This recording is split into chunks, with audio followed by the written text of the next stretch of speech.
3 साल पहले धरती पर सिंकहोल दिखाई दिए और रीपर्स नामक रहस्यमय जीव उसमें से निकले। उन्होंने मनुष्यों पर हमला किया और उनमें से अधिकांश को मार डाला और शेष मनुष्य 8,000 फीट से ऊपर जमीन में समा गए। जीव 8,000 फीट से ऊपर नहीं जा सकते और अब 3 साल बाद हम हंटर नाम के एक लड़के से मिलते हैं।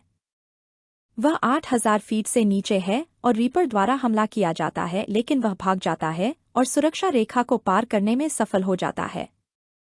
हम लॉस्ट गुलच में बचे हुए लोगों के एक समुदाय को देखते हैं जहां 193 लोग रहते हैं और विल से मिलते हैं जो हंटर का पिता है।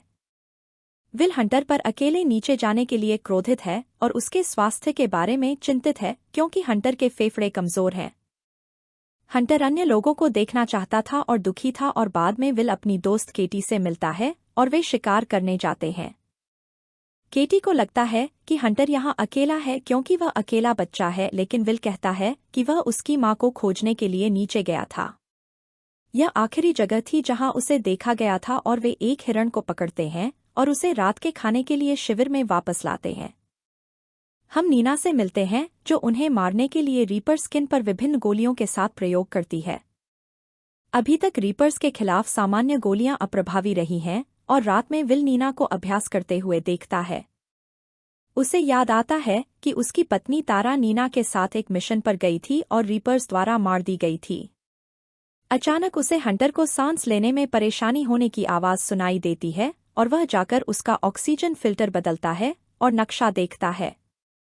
अगले दिन हंटर के जन्मदिन पर विल उसका पसंदीदा नाश्ता लाता है और बनाता है और हंटर पूछता है कि वे अब रेडियो का उपयोग क्यों नहीं करते। विल कहता है कि इसमें बिजली की खपत होती है जो यहाँ कम है और वे अन्य लोगों के साथ संवाद करने के लिए झंडों का उपयोग करते हैं।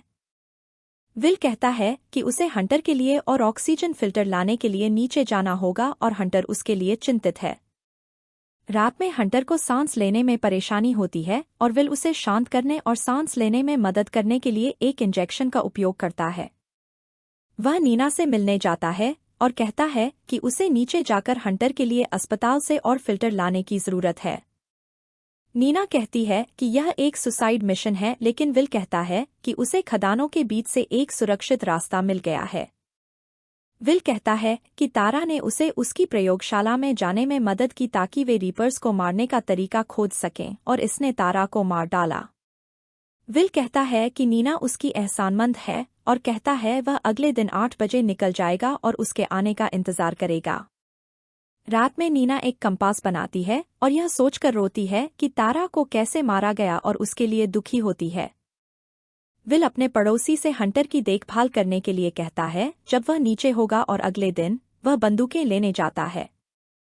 केटी वहां आती है और कहती है कि वह भी विल के साथ जा रही है और उसकी बंदूक ले लेती है और कहती है कि वे इस तरह नहीं रह सकते। केटी उन्हें मारने का एक तरीका खोजना चाहती है और वह मीटिंग पॉइंट पर उनका इंतजार कर रही नीना से मिलती है। नीना कहती है कि रीपर का सामना करना वास्तविक में खतरनाक है और केटी अपने उत्साह में खुद को मार डालने जा रही है। विल हंटर को अलविदा कहता है और दूसरों से मिलता है और कहता है कि उन्हें इसकी लिफ्ट पर जाने की जरूरत है जिसमें बिजली हो सकती है। नीना कहती है कि उसने एक कंपास बनाया है जो इलेक्ट्रोमैग्नेटिज्म के आधार पर बताएगा कि रीपर आसपास है या नहीं। वे एल्बा फायर रोड पर जाते हैं और सुरक्षा रेखा को पार करते हैं और एक ऐसी जगह पहुंचते हैं जहां सैन्य गाड़ियां छोड़ी हुई हैं। विल कार में सामान की जांच करता है और उसे एक ग्रेनेड लॉन्चर मिलता है और नीना को जमीन पर रीपर स्केल मिलता है। नीना कहती है कि केटी इसलिए आई है क्योंकि वह विल को पसंद करती है और उसके साथ सोना चाहती है, जिससे केटी क्रोधित हो जाती है। वे दोनों लड़ते हैं और एक दूसरे को मारते हैं और विल उन्हें अलग करता है और वे वहां से चले जाते हैं और आगे बढ़ते हैं। वे देखते हैं कि आसपास कोई इंसान न होने के कारण जानवरों की आबादी बढ़ गई है और स्की क्षेत्र में पहुंचते हैं। नीना अपने कंपास को हिलते हुए देखती है और कहती है कि रीपर आ रहे हैं और वे पहाड़ की चोटी पर भागने का फैसला करते हैं। वे इसकी लिफ्ट शुरू करने का फैसला करते हैं और विल बैटरी की जांच करने के लिए ऊपर चढ़ता है और अन्य लोग क्षेत्र की रखवाली करते हैं। रीपर आता है और केटी उस पर ग्रेनेड दागती है, लेकिन रीपर को कोई नुकसान नहीं होता और वह उनकी ओर बढ़ता है। विल लिफ्ट शुरू करने में कामयाब हो जाता है और नीना और विल उस पर चढ़ जाते हैं और केटी भागकर एक प्लेटफॉर्म पर चढ़ जाती है। अन्य लोग उसे अपनी लिफ्ट पर कूदने के लिए कहते हैं और रीपर उनके पीछे होता है और केटी कूद जाती है और लिफ्ट से चूक जाती है। विल उसे हवा में पकड़ लेता है लेकिन लिफ्ट का केबल टूट जाता है और लिफ्ट दूसरों के साथ नीचे गिर जाती है। वे सभी सुरक्षा रेखा की ओर भागते हैं और उसे पार करने में कामयाब हो जाते हैं और रीपर से बच जाते हैं जो रुक जाता है। वे लॉज में रात बिताते हैं और शराब पीते हैं और केटी का कहना है कि रीपर जब करीब होते हैं तो डरावने होते हैं। विल को लगता है कि रीपर्स प्रकृति द्वारा मनुष्यों से उनके पापों का बदला है और वे नए शिकारी हैं जिनका शिकार मनुष्य ही हैं। नीना कहती है कि रीपर्स एक साथ बाहर आए और 95% मानव आबादी को मार डाला, लेकिन उन्हें खाया नहीं। उनका अध्ययन किया जाना चाहिए ताकि उनकी कमजोरी को पहचाना जा सके और उन्हें लगता है कि उनमें कुछ अजीब है। बाद में विल को तारा के साथ अपनी आखिरी बातचीत याद आती है और कैसे वह नीना के साथ रास्ता खोजने जाना चाहती थी। उसने उसे हंटर की देखभाल करने के लिए मनाने की कोशिश की जो कमजोर था और फेफड़ों की बीमारी के साथ समय से पहले पैदा हुआ था, लेकिन तारा ने उसकी बात नहीं मानी। विल कहता है कि नीना का कोई परिवार नहीं है, लेकिन तारा का है और तारा कहती है कि वह अपने परिवार के लिए ऐसा करना चाहती है। अगले दिन वे खदान पर पहुंचते हैं और विल कहता है कि उन्हें खदानों से होकर गुजरना होगा जो उन्हें कुछ समय के लिए सुरक्षा रेखा से नीचे ले जाएगा। अन्य लोग इस बात से खुश नहीं हैं और नीना कहती है कि शायद उनका कंपास भूमिगत रूप से ठीक से काम नहीं करे। वह कहती है कि रीपर्स मनुष्यों द्वारा सांस में छोड़े जाने वाले कोडों का पता लगा सकते हैं और वे अंधेरे और भूमिगत रहने के लिए बने हैं। वे जाने का फैसला करते हैं और रोशनी वाले हेलमेट पहनते हैं और खदान में चलते हैं और एक संकेत पर पहुंचते हैं। आगे का रास्ता गुफा की छत टूटने के कारण बंद है और विल कहता है कि उन्हें नीचे जाना होगा और वह वापस नहीं जा सकता। अन्य लोग कहते हैं कि यह खतरनाक है, लेकिन विल नहीं सुनता और वे नीचे जाने के लिए सीढ़ी ढूंढते हैं और नीचे उतरते हैं। वे चलना शुरू करते हैं और कुछ शोर सुनते हैं और फिर अपनी रोशनी को ढक लेते हैं और एक रीपर को अपनी ओर आते हुए देखते हैं। वे वहां से भागते हैं और रीपर उनका पीछा करता है और रीपर का ध्यान भटकाने के लिए फायरिंग करते रहते हैं, लेकिन वह उनका पीछा करता है। वे एक गुफा में छिप जाते हैं और सांस न लेने का फैसला करते हैं और रीपर हवा में कोडों का पता लगाने के लिए अपना टेंटिकल भेजता है। वे सभी अपनी सांस रोकते हैं और विल एक फ्लेयर जलाता है जो रीपर का ध्यान भटकाता है और कैटी बाहर निकलने का रास्ता ढूंढती है। वे पत्थर हटाते हैं और वहां से रेंगते हुए बाहर निकलते हैं और कैटी बाहर निकलती है, लेकिन दूसरा रीपर उसका इंतजार कर रहा होता है। रीपर द्वारा केटी को पकड़ लिया जाता है और उस पर हमला किया जाता है और फिर उसे दूर ले जाया जाता है और केटी के मारे जाने पर अन्य लोग रोते हैं। वे एक सीढ़ी ढूंढते हैं और उस पर चढ़ते हैं और बाहर निकलने की ओर भागते हैं और खदान से बाहर आते हैं और कैटी के लिए दुखी होते हैं। वे अपनी यात्रा जारी रखते हैं और एक कार और कुछ खाने के साथ एक केबिन ढूंढते हैं और वहां रात बिताते हैं। वे रात का खाना खाते हैं और नीना कहती है कि उसे तारा पसंद है और जानती है कि विल उससे नफरत करता है और उसे कैटी के लिए दुख होता है। विल पूछता है कि वह उसकी प्रयोगशाला में क्यों जाना चाहती है और नीना कहती है कि उसे वहां मैग्नीशियम ऑक्साइड मिलेगा। वह कहती है कि रीपर का शरीर इम्पेनेट्रेबल होने के कारण अभेद्य है और मैग्नीशियम ऑक्साइड से युक्त गोलियां उन्हें मार देंगी। विल का कहना है कि यह सिर्फ एक थ्योरी है और इसने तारा को मार डाला, लेकिन नीना कहती है कि विल भी हंटर को बचाने के लिए यहाँ है जैसे तारा ने पहले किया था। अगले दिन वे कार लेते हैं और अस्पताल जाते हैं और हंटर के लिए ऑक्सीजन फिल्टर खोजने के लिए अंदर जाते हैं। वे 5वीं मंजिल पर जाते हैं और फिल्टर खोजते हैं, लेकिन उन्हें कोई नहीं मिलता और देखने के लिए दूसरे कमरों में जाते हैं। विल को एक कैबिनेट में कुछ फिल्टर मिलते हैं और नीना कहती है कि रीपर उसके कंपास के आधार पर आ रहे हैं। वह विल से जल्दी करने के लिए कहती है और वह अपना बैग भरता है और वे वहां से भागते हैं और रीपर उन पर टेंटेकल्स से हमला करता है। वे ऊपर की ओर भागते हैं और रीपर उनका पीछा करता है और विल को पकड़ने में कामयाब हो जाता है, लेकिन नीना एक कुल्हाड़ी लेती है और उसे मुक्त कर देती है। वे वहां से भागते हैं और एक कमरे में पहुंचते हैं जहां विल कुछ ऑक्सीजन सिलेंडर देखता है और एक विचार सोचता है। वह नीना को सीढ़ियों से नीचे जाने के लिए कहता है और एक टेबल के पीछे छिप जाता है और रीपर के पास आने का इंतजार करता है।